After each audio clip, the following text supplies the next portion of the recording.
Tonight's story is called Mickey's Christmas Carol.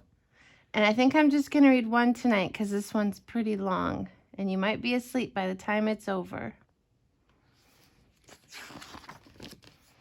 Mickey's Christmas Carol.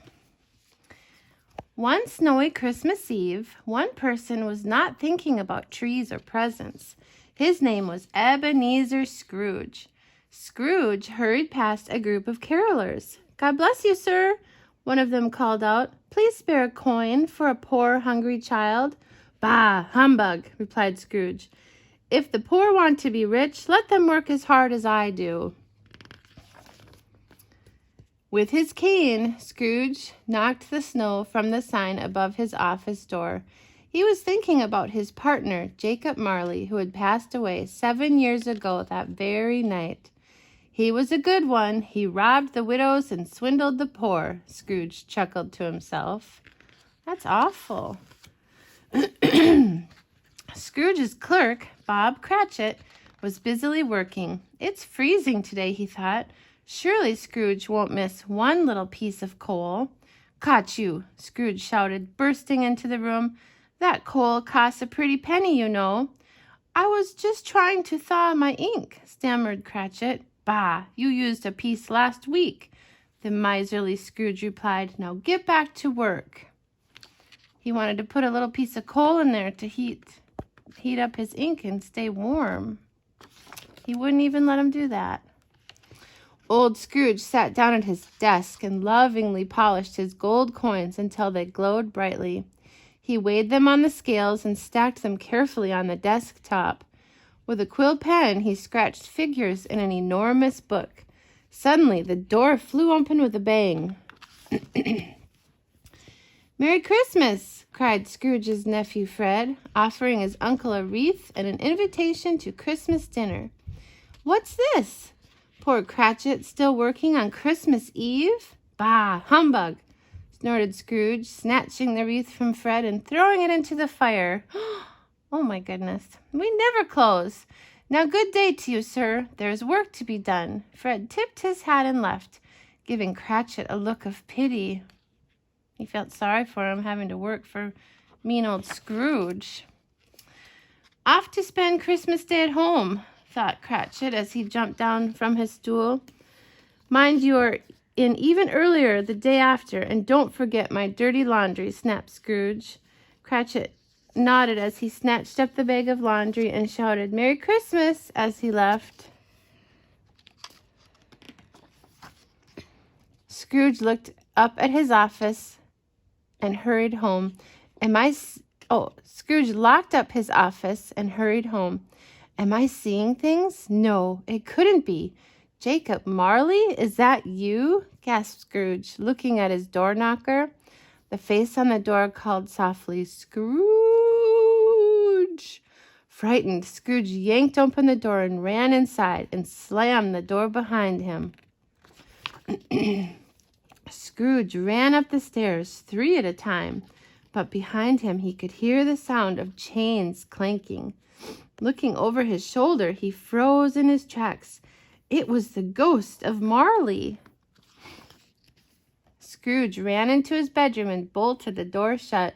He sank down in his chair. He knew that no door had ever kept a ghost out, although this ghost knocked politely before he floated in. "Scrooge, don't you recognize your old friend?" asked the ghost. "I was your partner, Jacob Marley." Suddenly, the ghost tripped over Scrooge's cane, knocked over the chair, and then landed in a heap on top of it. A deafening thud shook the room as a heavy chest fell beside them. "The real Jacob Marley was never so clumsy," said Scrooge. "Do not mock me," boomed the ghost. "If I am clumsy, 'tis because of these chains I must always carry with me." "What about that chest?" exclaimed Scrooge. "Let me take a look." "Stop," thundered the ghost. "That chest is heavier than all the treasure in the world. All of my miserable deeds are locked in here and chained to me forever. I can never be free. I come to warn you, Scrooge. Change your ways, or you are doomed. You will be visited this night by 3 spirits. Listen to them well, for only they can save you now." In an instant, Marley was gone. Scrooge quickly pulled on his nightshirt and cap and hopped into bed. A little figure appeared wearing a top hat and holding an umbrella. "The hour has come, Mr. Scrooge," he called. "There is not a moment to lose." But, who are you?" croaked Scrooge. "I am the ghost of Christmas past," the figure replied. "Do as I say." "Cricket," snickered Scrooge. "You do not frighten me." "Silence," ordered the spirit. "If men were measured by their kindness, you would be smaller than a grain of sand. Catch hold of me, for we are going back in time when Christmas was not humbug." The window flew open, and instantly Scrooge and the spirit of Christmas past soared over rooftops and chimneys, the spirit's red umbrella keeping them afloat.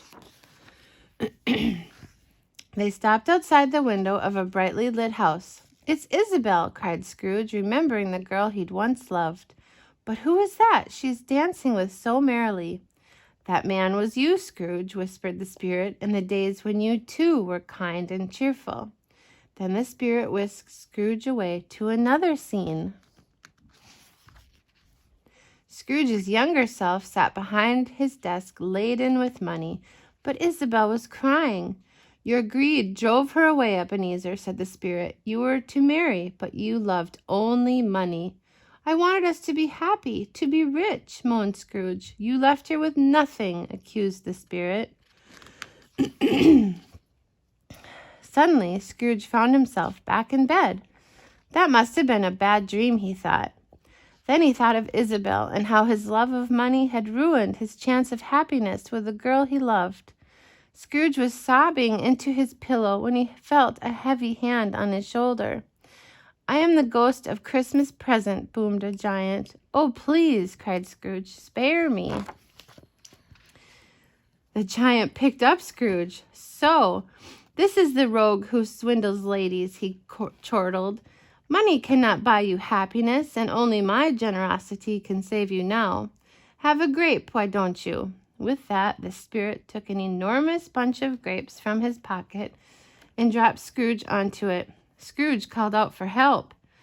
"I have the power to give you life, but what have you ever given?" asked the giant. "Let us take a look."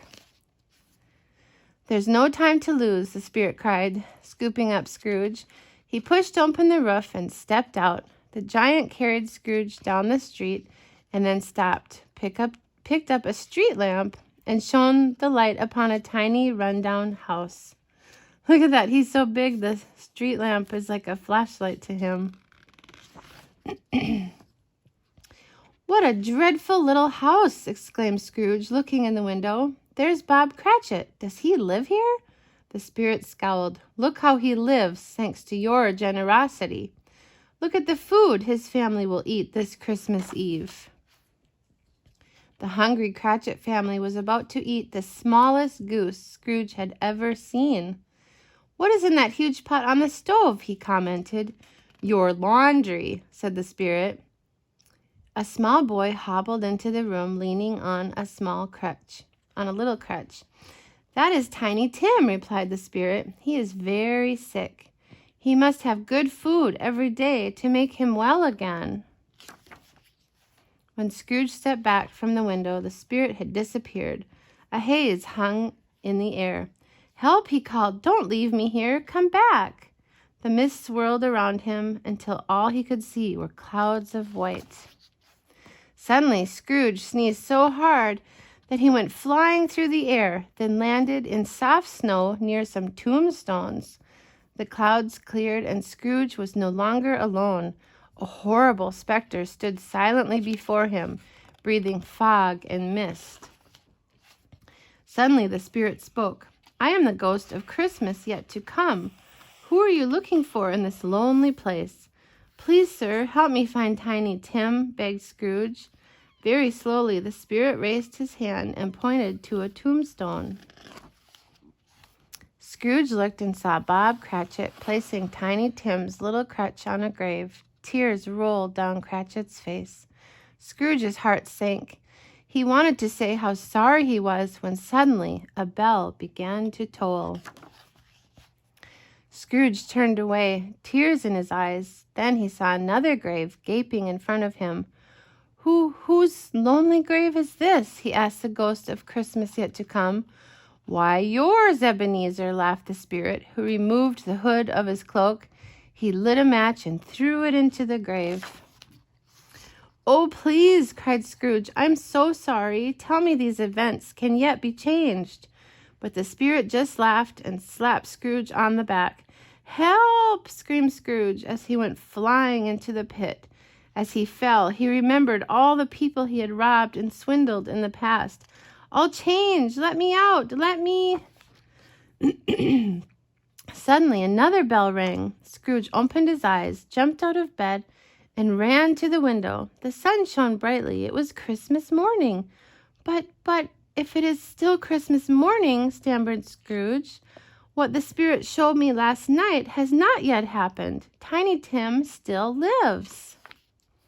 Scrooge threw on his hat and coat and ran outside. "Merry Christmas," the carolers called to Scrooge. "And a Merry Christmas to you," replied Scrooge, as he pushed gold coins in their hands. He's so happy to have another chance. "Merry Christmas, Fred," Scrooge cried to his nephew. "I've no time to stop, but don't start dinner without me. There's just one thing I must do." Fred was so surprised at his uncle's cheerfulness, he almost fell off his carriage. I bet. Scrooge knocked on Bob Cratchit's door with a big brown sack on his back. "As you're not working today, I brought a sack of dirty laundry," said Scrooge. "See that it is done today." "Oh, look!" cried Tiny Tim's sister as Scrooge walked past. "Isn't that a teddy bear in Mr. Scrooge's sack?" He's pretending that it's laundry, and he really brought presents. Scrooge threw the sack on the floor. "Open it," he cried. Parcels tied with bright ribbons and bows tumbled from the sack. "There are more surprises, children," chuckled Scrooge. "Look at the marvelous goose, and there are chestnuts and even a Christmas pudding. What a Christmas you shall have. A Merry Christmas to you all, and especially to you, Tiny Tim." The whole family danced with joy. This was to be the first of many bountiful holidays, for they would never be poor again. Cratchit was to become Scrooge's new partner, and Tiny Tim wouldn't go hungry and would grow stronger each day. "How good it is to be generous and kind," thought Ebenezer Scrooge. "God bless us, every one," said Tiny Tim. And then I forgot, Kezia got this little book from her Sunday school teacher. She wanted me to show you. It's called Little Blessings, Love is Kind. It's a little prayer. "Father in heaven, your enduring love for me is so very precious. I pray that you would help me to love others as you have loved me. Amen." Here's a Bible verse from 1 Corinthians 13:4. "Love is patient, love is kind." And Scrooge learned about love, didn't he? And caring for others. This Bible verse is from 1 John 4:19. "We love because he first loved us." Jesus taught us all about love, and now we can love others. Look at the cute frogs. This Bible verse is Proverbs 17:17. It says, "A friend loves at all times." To be a good friend to someone, you need to love, don't you? Love is the most important thing of all. Good night.